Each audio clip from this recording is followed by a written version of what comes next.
Las 48 leyes del poder de Robert Greene. Ley número 2. Nunca confíe demasiado en sus amigos. Aprenda a utilizar a sus enemigos. Criterio. Desconfíe de los amigos. Suelen ser los primeros en traicionarlo, ya que caen fácilmente presa de la envidia. También suelen convertirse en irrespetuosos y tiranos. En cambio, emplee a quien haya sido su enemigo, y le será más leal que un amigo, ya que deberá hacer mayores esfuerzos para demostrar su adhesión.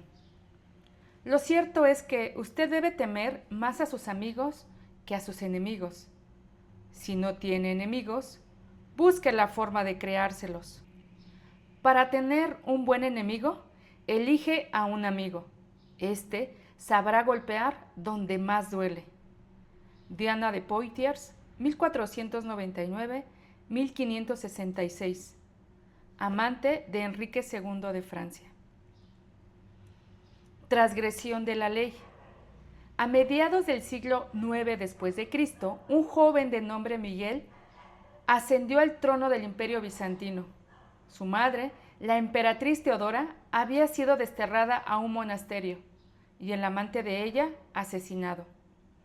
La conspiración para destituir a Teodora y entronizar a Miguel III había sido encabezada por el tío de este, de nombre Bardas, un hombre sagaz y ambicioso. Miguel III era un gobernante sin experiencia alguna, rodeado de intrigantes asesinos y libertinos. En esos tiempos de peligro, se vio necesitado de alguien en quien poder confiar y que desempeñara el papel de sincero consejero. Pensó de inmediato en Basilio, su mejor amigo. Basilio no tenía experiencia alguna en lo relativo a la política y gobierno, ya que era el jefe de los establos reales.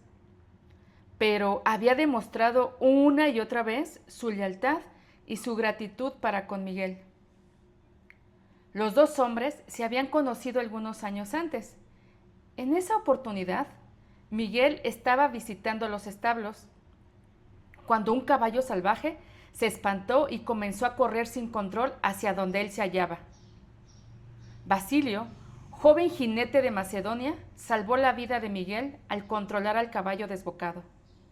La fuerza y el coraje del joven impresionaron de tal manera a Miguel que de inmediato ascendió a Basilio de obscuro entrenador de caballos a la posición de jefe de las caballerizas reales. Colmó a su amigo de obsequios y favores, y ambos terminaron siendo inseparables. Basilio fue enviado a la mejor escuela de Bizancio y el tosco campesino se convirtió en un culto y agradable cortesano. Nombrado emperador, Miguel necesitaba a su lado a alguien que le fuese absolutamente leal.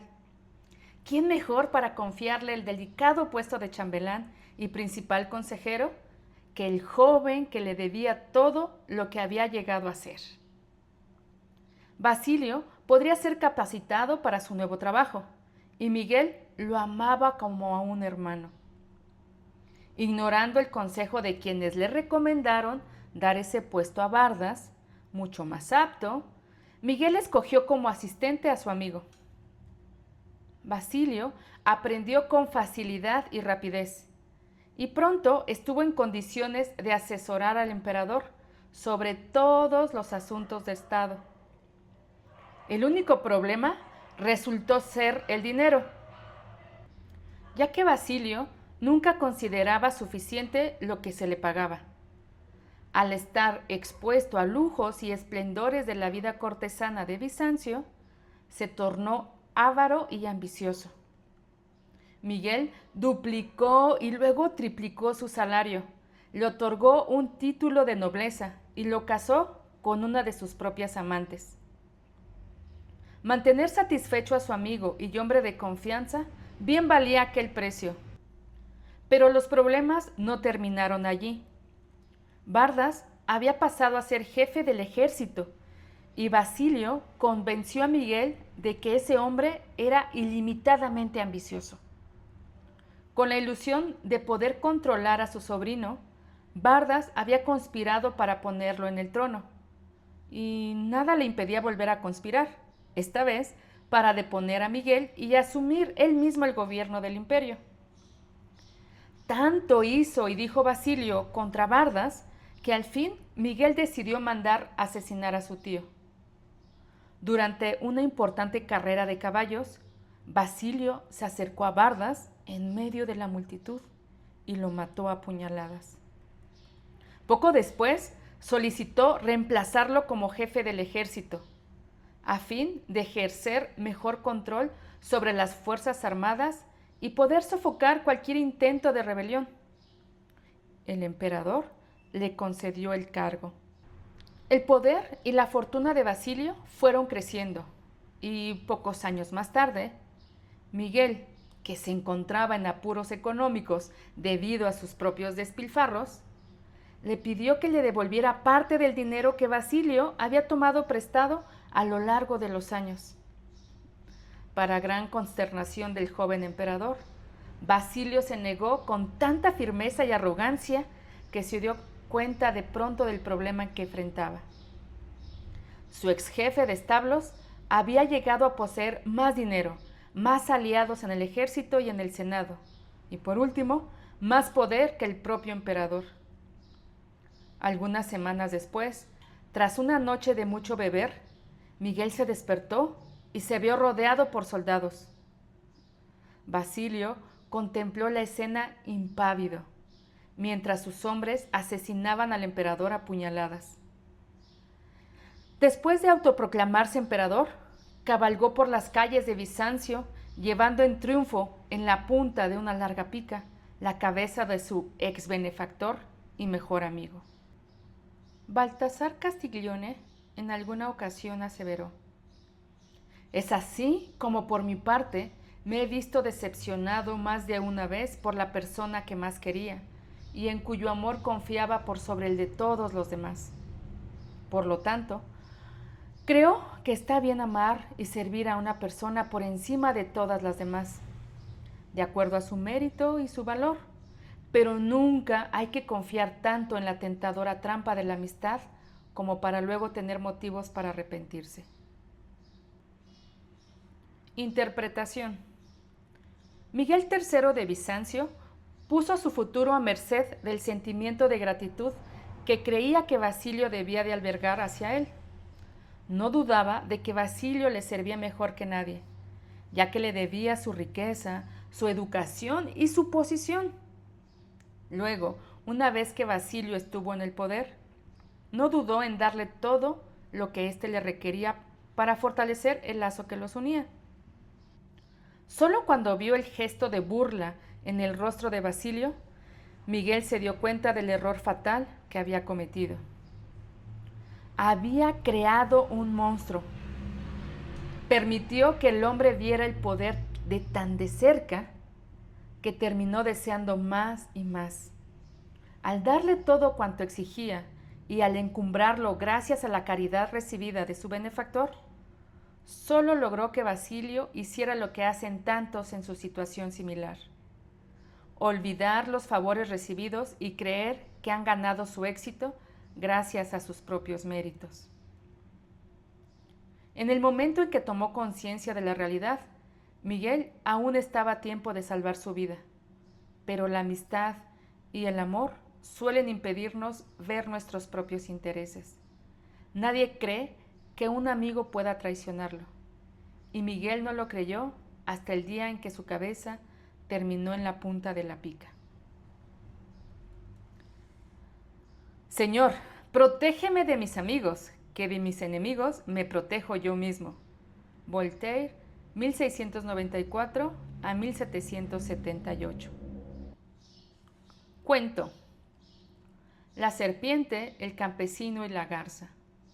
Una serpiente, perseguida por cazadores, pidió a un campesino que le salvara la vida. Para ocultarla de sus perseguidores, el campesino se puso en cuclillas y dejó que la serpiente se enrollara en su vientre. Pero cuando el peligro hubo pasado y el campesino pidió a la víbora que saliera de su refugio, ésta se negó a hacerlo. Contra el vientre del hombre Se sentía abrigada y segura. Camino a su casa, el hombre vio una garza. Se le acercó y le contó en voz baja lo sucedido. La garza le dijo que volviera a ponerse en cuclillas e hiciera fuerza para expulsar a la serpiente. Cuando la víbora asomó la cabeza, la garza le sujetó con fuerza, la extrajo de un refugio y la mató. Al campesino le preocupaba que el veneno de la serpiente hubiese permanecido en su interior. Entonces, la garza le dijo que, para curarse del veneno de una serpiente, había que cocinar y comer 6 aves blancas. «Tú eres un ave blanca», dijo el campesino. «Comenzaré por comerte a ti». Y tomó a la garza, la metió en una bolsa y la llevó a su casa. Colgó la bolsa y le contó a su mujer todo lo sucedido. «Me sorprende tu actitud», dijo la mujer. «El ave te hace un favor, te libera del mal que llevabas en tu vientre y de hecho te salva la vida y tú la atrapas y hablas de matarla». De inmediato la mujer liberó a la garza, que salió volando, pero al hacerlo arrancó los ojos a la mujer del campesino. Moraleja: cuando veas que el agua corre colina arriba, significa que alguien está devolviendo un favor. Leyenda popular africana. Observancia de la ley. Durante varios siglos después de la caída de la dinastía Han, año 222 después de Cristo, la historia china presenta una serie de golpes de estado violentos y sangrientos uno tras otro.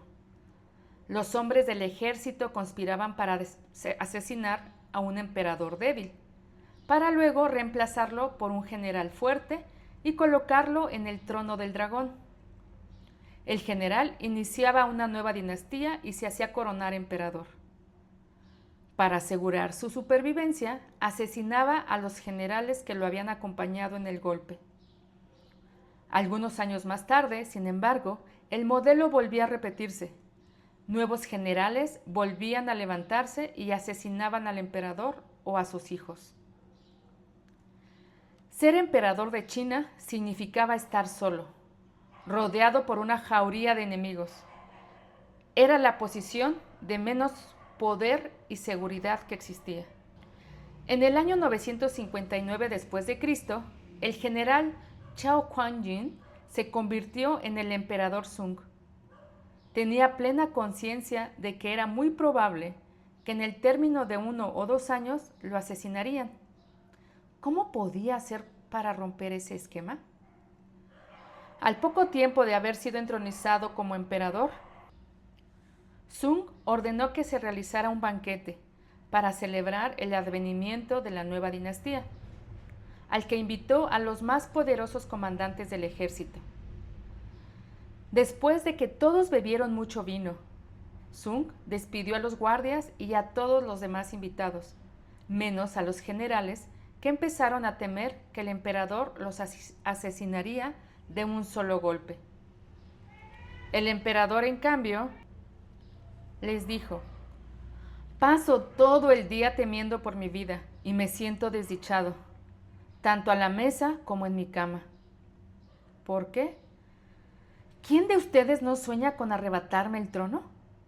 No es que dude de su lealtad, pero sí, por una de esas casualidades, sus subordinados, buscando riqueza y poder, obligaran a alguno de ustedes a vestir la túnica amarilla. ¿Quién podría rehusarse? Ebrios y temerosos por su vida, los generales reiteraron una y otra vez su inocencia y su lealtad. Pero Sung tenía otros planes. La mejor forma de pasar los días es disfrutando en paz de las riquezas y los honores. Si ustedes están dispuestos a renunciar a sus mandos, yo, por mi parte, estoy dispuesto a brindarles prósperas tierras y bellas viviendas, donde puedan disfrutar del placer acompañados por cantantes y mujeres hermosas.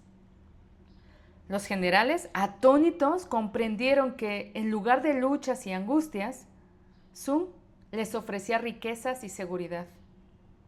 Al día siguiente, todos los generales presentaron su renuncia y se retiraron como nobles a las propiedades que Sung les había obsequiado. En un golpe magistral, Sun convirtió a una manada de amigables lobos, que sin duda lo habrían engañado y atacado por la espalda, en un grupo de dóciles corderos alejados de todo poder. Durante los años siguientes, Sun continuó su campaña para asegurar su poder absoluto. En 971 después de Cristo, Qin Liu, oriundo de la sureña provincia de Han, al fin se rindió ante él. Al cabo de años de rebelión, para gran sorpresa de Liu, Sun le otorgó una posición de alto rango en la corte imperial y lo invitó al palacio para sellar su nueva amistad con una copa de vino. Cuando Liu tomó la copa, titubeó un instante, temiendo que contuviera veneno. Los crímenes de este súbdito sin duda merecen la muerte, exclamó, pero yo pido a su majestad que me perdone la vida a este súbdito. No me atrevo a probar este vino. El emperador Sun se echó a reír y tras tomar la copa de manos de Liu, la vació de un solo trago. El vino no está envenenado. A partir de este momento, Liu se convirtió en el amigo más confiable y leal de Sun. En aquel tiempo, China se había dividido en numerosos pequeños reinos. Cuando Qin Chu, rey de uno de ellos, fue derrotado, los ministros de Sung aconsejaron al emperador encarcelar al rebelde. Le presentaron documentos de que probaban que Xian Shu seguía conspirando para asesinar a Sung. Sin embargo, cuando Xian Shu fue a visitar al emperador, este, en lugar de encerrarlo en la cárcel, lo recibió con todos los honores. También le obsequió un paquete y le pidió al rey que solo lo abriera cuando estuviese a mitad del camino hacia su casa. Xian Shu abrió el envoltorio durante su viaje de regreso y vio que contenía toda la documentación referente a su conspiración.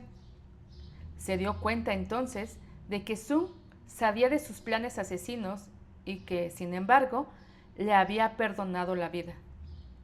Esa generosidad lo convirtió y pronto fue uno de los súbditos más leales de Sun.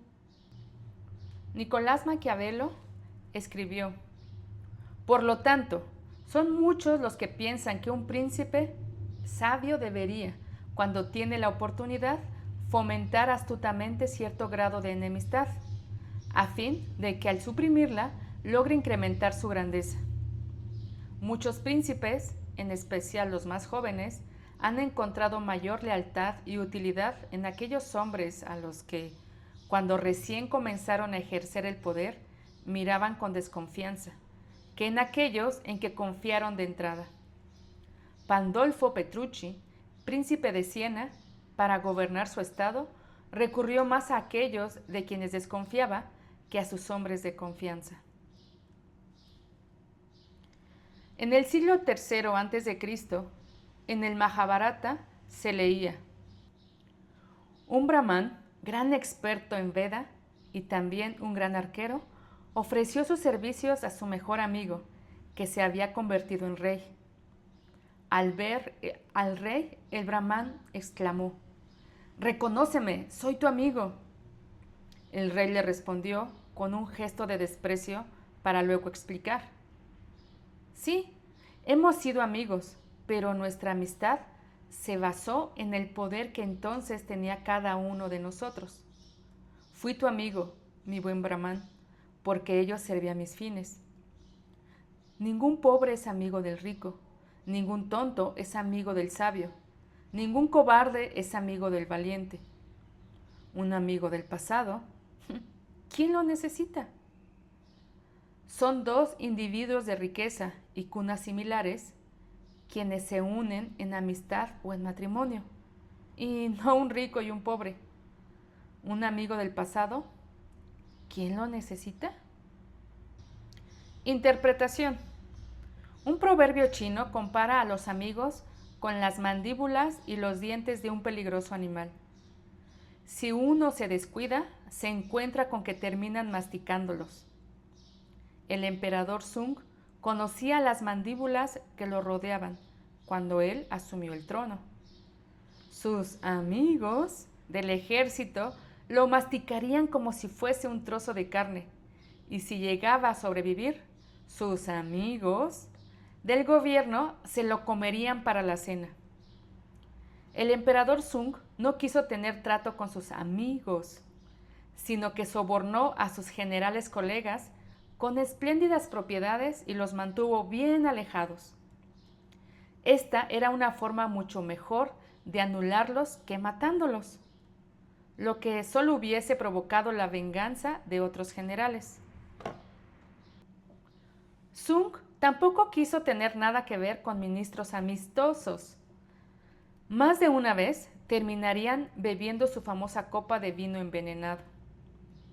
En lugar de confiar en sus amigos, Sung utilizó a sus enemigos, uno tras otro, transformándolos en súbditos mucho más confiables.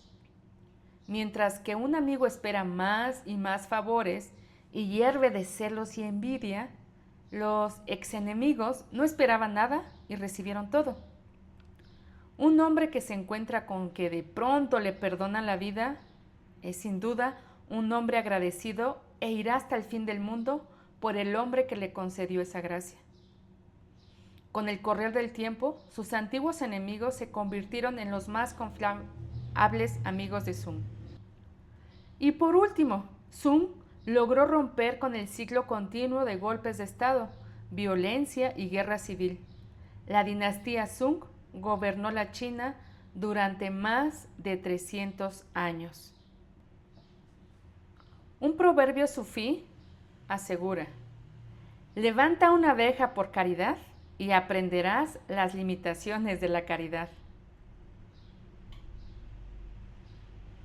En un discurso pronunciado en el apogeo de la Guerra Civil de los Estados Unidos, Abraham Lincoln se refirió a los sureños como a hermanos que iban por el camino equivocado. Una señora mayor lo reprendió por no calificarlos de acérrimos enemigos a quienes se debía destruir. Pero señora, replicó Lincoln, ¿acaso no destruyo a mis enemigos al convertirlos en mis amigos? Tácito, que vivió aproximadamente del año 55 al 120 después de Cristo, escribió: los hombres están más dispuestos a devolver una injuria que un beneficio, porque la gratitud es una carga, mientras que la venganza es un placer. Claves para alcanzar el poder. Es natural querer emplear a los amigos cuando uno se encuentra en apuros. El mundo es un lugar duro y los amigos suavizan esa dureza. Además, uno los conoce bien. ¿Por qué depender de un extraño cuando se tiene a mano un amigo? El problema es que a menudo no se conoce a los amigos tan bien como uno cree. Los amigos suelen coincidir con nosotros a fin de evitar discusiones. Entre amigos se suelen disimular los rasgos desagradables para evitar molestar u ofenderse. Los amigos son los que más celebran nuestros chistes. A los amigos les encantará su poesía, amarán su música y envidiarán el buen gusto de su vestimenta. Quizás sean sinceros, pero con frecuencia no lo son. Cuando usted decide emplear a un amigo, poco a poco va descubriendo facetas que esa persona mantenía cuidadosamente ocultas. Lo extraño es que en su acto de generosidad para con sus amigos, lo que desestabiliza la relación, el ser humano quiere sentir que merece su buena fortuna. La recepción de un favor puede convertirse en algo opresivo. Significa que usted ha sido elegido por ser un amigo y no necesariamente por sus méritos propios. En el acto de contratar a un amigo, casi siempre hay un ligero toque de condescendencia que secretamente molesta. Esa herida se irá manifestando en forma paulatina. Un poco más de sinceridad, un toque de resentimiento o envidia cada tanto. Y antes de que usted pueda darse cuenta, la amistad comenzará a diluirse de modo irremediable. Cuantos más favores y obsequios usted ofrezca para reavivar la amistad, menos gratitud cosechará. La ingratitud tiene una historia larga y profunda. Su poder ha quedado demostrado a través de tantos siglos que resulta en verdad sorprendente que la gente siga subestimándola. Es mucho mejor ser desconfiado. Nunca espere gratitud de un amigo y se verá gratamente sorprendido cuando éste se muestre agradecido. El problema de emplear a un amigo es que esa amistad limitará en forma inevitable su poder. Rara vez ocurre que el amigo sea a la vez todo lo capaz que usted necesita. Y a la larga, la capacidad y la competencia son mucho más importantes que los sentimientos de amistad. Recuerde, Miguel III de Bizancio tenía delante de sus mismas narices un hombre que lo habría guiado de modo adecuado y le habría salvado la vida, que era Bardas. Todas las situaciones laborales exigen una cierta distancia entre la gente que participa en ellas. Usted está tratando de trabajar, no de hacer amigos. La amistad, verdadera o falsa, solo enturbia este hecho. Por lo tanto, la clave del poder se basa en la capacidad de evaluar quién es la persona más capaz para apoyar sus intereses en toda situación. Conserve a sus amigos para vivir una relación de amistad, pero trabaje con los más capaces y competentes. Plutarco escribió en el 46 después de Cristo el beneficio que brindan los enemigos. En cierta oportunidad, hablando el rey Gerón de Siracusa con uno de sus enemigos, éste le recriminó al rey que tenía mal aliento. Gerón, consternado en cuanto volvió a su vivienda, le dijo en tono de reproche a su esposa: ¿Cómo es que nunca me dijiste que yo tenía este problema?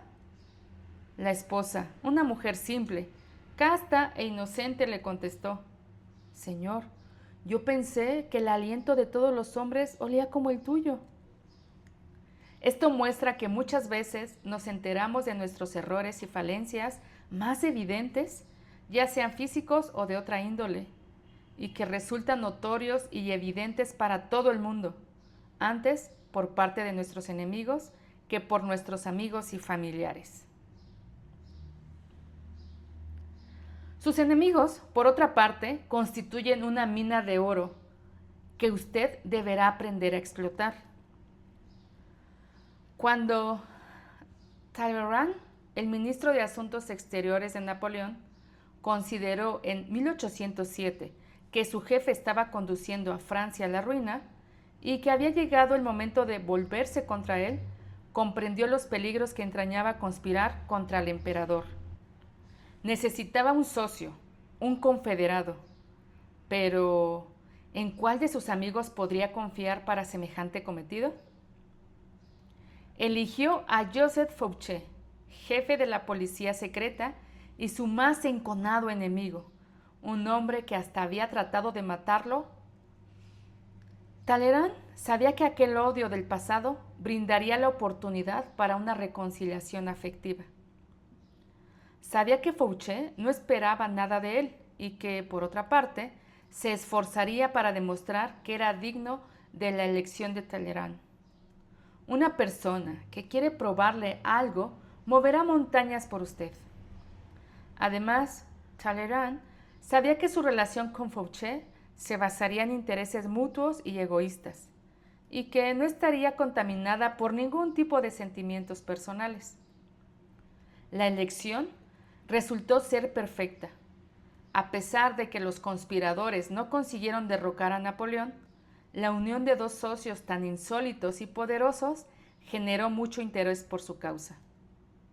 La oposición al emperador comenzó a difundirse en forma paulatina, y a partir de ese momento, Talleyrand y Fouché tuvieron una fructífera relación de trabajo. Toda vez que pueda, haga las paces con un enemigo y asegúrese de ponerlo a su servicio. Como dijo Lincoln, uno destruye al enemigo cuando lo convierte en amigo. En 1971, durante la Guerra de Vietnam, Henry Kissinger fue víctima de un frustrado intento de secuestro, una conspiración en la cual, entre otros, estuvieron involucrados dos conocidos sacerdotes antibelicistas, los hermanos Berrigan, otros 4 sacerdotes católicos y 4 monjas. En privado, sin informar al servicio secreto del Departamento de Justicia, Kissinger organizó un encuentro con 3 de los supuestos secuestradores, un sábado por la mañana. Cuando explicó a sus invitados que para mediados de 1962 habría sacado de Vietnam al grueso de los soldados estadounidenses, conquistó de inmediato su buena voluntad. Le obsequiaron algunos prendedores con la leyenda: secuestren a Kissinger. Y uno de ellos mantuvo durante años una amistad con él, visitándolo en diversas ocasiones. Esa no fue la única ocasión en que Kissinger recurrió a ese tipo de estratagema. Por principio, buscaba trabajar con quienes disentían de él. Sus colegas solían comentar que, obviamente, Kissinger se llevaba mejor con sus enemigos que con sus amigos. Sin enemigos a nuestro alrededor, nos volvemos perezosos. Un enemigo que nos pisa los talones agudiza nuestro ingenio, nos mantiene despiertos y atentos. Por eso, a veces es mejor usar a los enemigos como enemigos, en lugar de transformarlos en amigos o aliados. Mao Zedong consideró el conflicto como la clave para su acceso al poder. En 1937, los japoneses invadieron China, interrumpiendo la guerra civil entre los comunistas de Mao y sus enemigos, los nacionalistas chinos. Temiendo que los japoneses los aniquilaran, algunos líderes comunistas abogaron por dejar que fuesen los nacionalistas quienes combatieran a los japoneses y utilizar ese tiempo para recuperarse. Mao no coincidió con esa posición. No sería posible que los japoneses lograran derrotar y ocupar, al menos no por mucho tiempo, un país tan vasto como China. Y cuando se retiraran, el ejército comunista, tras varios años sin combatir, estaría oxidado y mal preparado para reanudar la lucha contra los nacionalistas. Luchar contra un enemigo tan formidable como los japoneses constituiría, por el contrario, el entrenamiento perfecto para el heterogéneo ejército comunista. Se optó por seguir el plan propuesto por Mao, que resultó exitoso. Cuando los japoneses se retiraron al fin de China, los comunistas habían ganado la experiencia bélica que los ayudaría a derrotar a los nacionalistas. Años después, un visitante japonés intentó disculparse ante Mao por la invasión de su país a China. Mao lo interrumpió diciendo: «Creo que debería agradecer esa invasión». Explicó que sin un contrincante fuerte, ni un hombre ni un grupo pueden crecer en fortaleza. La estrategia de conflicto constante de Mao comprende varios componentes clave. En primer lugar, tener la certeza de que a la larga se saldrá victorioso de la lucha. Nunca iniciar la lucha contra quien no se esté seguro de poder derrotar. Mao sabía que los japoneses, más tarde o más temprano, serían derrotados. Segundo, si no se tienen enemigos evidentes, a veces conviene armar un blanco adecuado, aunque para ello haya que convertir a un amigo en enemigo. Mao utilizó esta táctica una y otra vez en su política. Tercero, utilice a esos enemigos para definir su causa con mayor claridad frente al público, incluso presentándola como una lucha del bien contra el mal. Mao alentó las diferencias de China con la Unión Soviética y con los Estados Unidos. Estaba convencido de que, sin enemigos claramente definidos, su gente perdería el sentido de lo que significaba el comunismo chino. Un enemigo bien definido es un argumento mucho más fuerte que cualquier cantidad de palabras que se puedan derrochar al respecto. Nunca permita que la presencia de sus enemigos lo altere o atemorice. Es mucho mejor tener contrincantes declarados que no saber por dónde acecha el enemigo. El hombre de poder da la bienvenida al conflicto y utiliza a los enemigos para enfatizar su reputación como un luchador firme, en quien se puede confiar en tiempos de incertidumbre. Imagen. Las fauces de la ingratitud, sabiendo qué es lo que le sucede si pone un dedo en las fauces de un león, usted se abstendrá de hacerlo. Con los amigos, usted nunca tomaría semejante precaución, pero si los contrata, sin duda lo comerán vivo con su ingratitud. Autoridad. Sepa cómo utilizar a sus enemigos para su propio beneficio. Deberá aprender a tomar la espada, no por la hoja, que no haría sino cortarle la mano, sino por la empuñadura, que le permitiría defenderse. El hombre sabio saca más beneficio de los enemigos que un tonto de sus amigos.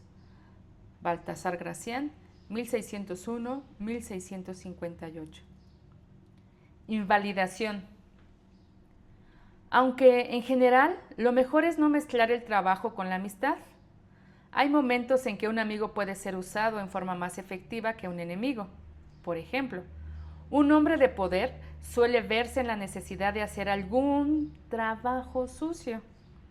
Pero para guardar las apariencias es preferible que lo haga otra persona en su lugar.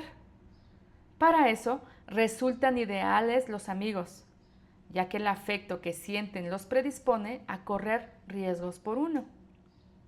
De la misma manera, si por algún motivo los planes le salen mal, es posible usar a un amigo como un oportuno chivo expiatorio. Esta caída del favorito fue un truco usado con frecuencia por reyes y soberanos.